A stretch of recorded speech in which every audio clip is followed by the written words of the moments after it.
So don't you call me by my name? Oh， 假意的谎言虚构一点点浪漫，而微笑使我保持理智。But don't you call me by my name？ 啊，这个就是那个黑毛猪，我觉得我都不忍心吃它，你知道吗？我觉得我是动态比照片好看。我以前真的是那种减肥超级恐怖的那种人，一点点我都会非常非常难过。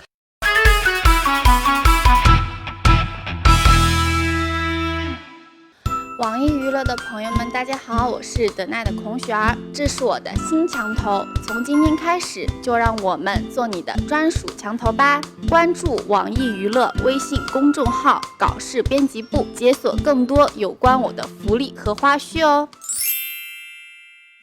新年希望自己的体重可以在48公斤以内。如果别人说我不漂亮，我就赶紧去补妆。看吃播是让我入睡最好的办法。老板每次让我录 ID， 我会觉得我在被迫营业。网易娱乐的朋友们，大家好。化妆不画口红，我想我会裂开。过年回家最怕家里人问我，你的脸是不是又瘦了？ Shaking 的凡尔赛段位让我自愧不如。如果你感到难过，我会用这个表情哄你开心。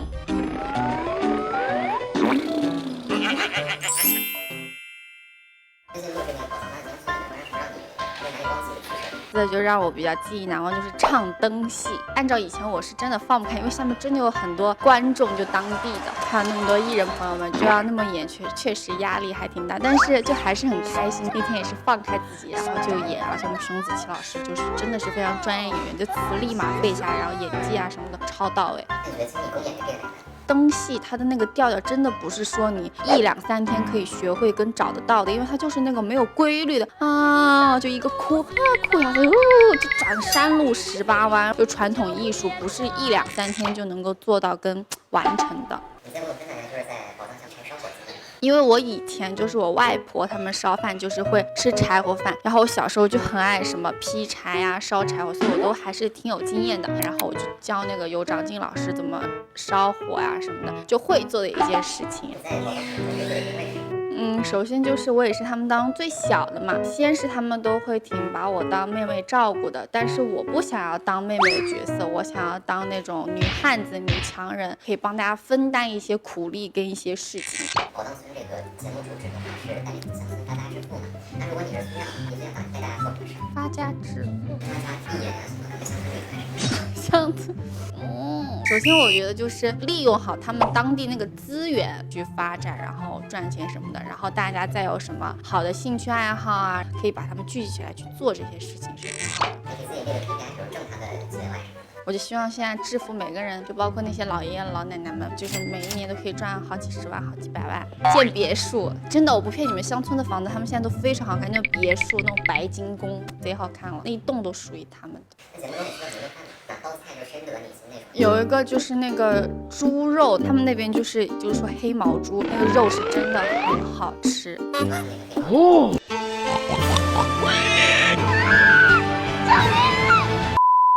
对，你知道吗？抓那个黑毛猪，然后就很可爱，然后我们就把它放在那个爷爷家，然后1年后他会把它养大，然后我们晚上吃饭就说啊，这个就是那个黑毛猪，我就我都不忍心吃它，你知道吗？我们家里不做饭，之前我们住上海的时候还会做一做煲汤什么的，但是楼下像玉妍啊、一些妈妈来啊，都有做火锅做饭，我们就去蹭吃蹭喝。我不粘人，我妈妈比较黏我。在的时候呢，就觉得哎呀，我要自己待着，我要自己玩。然后他要走呢，我又说妈妈，我又有点想你，反正就是一个很矛盾的一个事情。我们有个群，我们喜欢在群里聊，我们群叫一家亲。什么大小事儿都往群里发。他来北京看我，我想陪他们去天安门，然后我跟我妹妹走在他的背后偷看我的背影，然后发到群里什么的，说大家都爱看。P图的话，就是你最在意的部位是哪？我说了我的脸那个不能太瘦，我现在就往外拉，让那个圆滑一点，包括我们的什么官博都说要往外拉。这就是发朋友圈之类的，你点赞大概才几个？这个在40、50多、50、60多，分那种质量。如果就那种随手哈拉一下那种，可能就还好。但是如果是那种我很用心 P 了、很用心拍的照片，它就会那个就会很多点赞。粉丝说你生日自拍好看，这有没有什么想为自己辩解？就是确实，就有时候自拍那个软件，我不会调那种参数。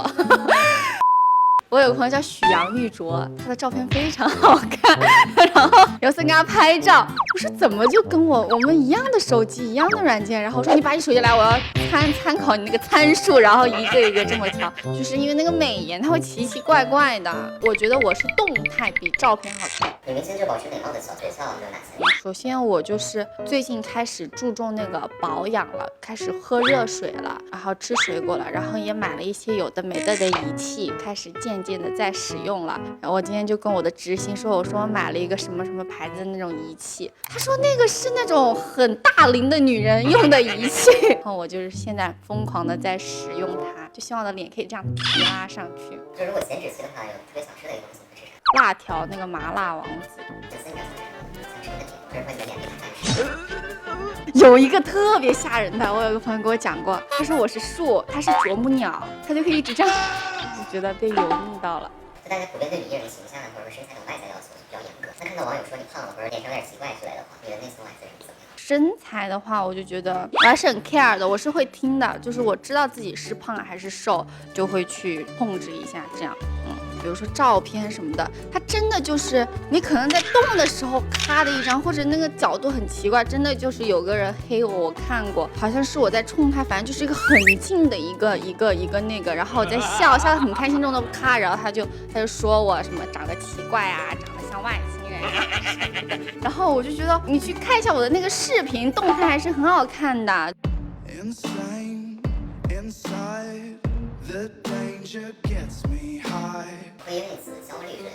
以前会特别严重，我以前真的是那种减肥超级恐怖的那种人，一点点我都会非常非常难过。但最近就是稍微看开了一点点，也可能就是这一个时间段吧。等我再次受到一个重力的打击，然后我又会非常的去减肥。怎么才能成为你的重力的打击？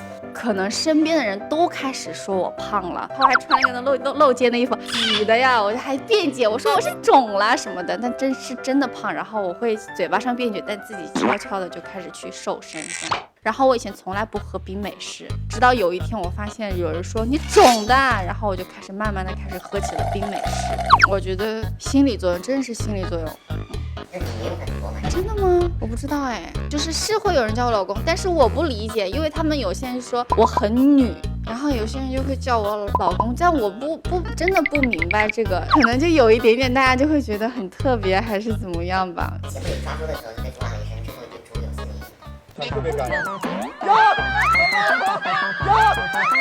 不会啦，我觉得他们挺可爱的。节目里面华少也说到了说你很努力，那现在回想一下，那一瞬间就被自己感动到了。我就觉得我最苦的时候吧，4年就是跟我的组合的成员们啊，包括我自己，我什么都做过，我也演过那种只有20场戏的超市里做过直播啦，然后就觉得那时候想想，就哪怕就为了那么一小点机会，都想要去尝试。有什么是你出道或者踏入娱乐圈以后才明白的事情？确实，当艺人就是大家可能只会看到你在荧幕前的形象跟样子，就是大家可能真的是只会看到结果是什么样子的，但可能中途的努力啊什么什么的，大家可能就是会可能弱化掉一点点。像我入潮流，然后呢不是哭了吗？那几天确实很辛苦，我很累，然后开完店，然后我真的就是去上厕所的时候就真的很难受，我没有在镜头面前哭，我是真的是躲到了厕所里面。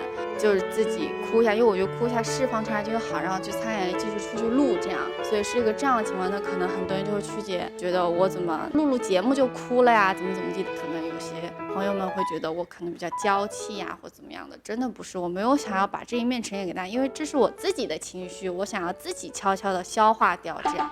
就是刚才也说这些细节被放大了嘛，那出道之后就是很多这样类似的就是往不好的方向引导，你是如何看待这样的事情？首先一开始会觉得很委屈，很想要说些什么，有时候就会说越解释还越糊，很多就是真实的事情，观众朋友们是不知道的嘛，所以就是还是会很内疚很委屈。但是我觉得我想要费劲巴拉的解释，我还不如就是说下一次我舞台就是表现得更好啊，下一次我可以给大家带来更多不一样的东西啊，更实际一点点。那你给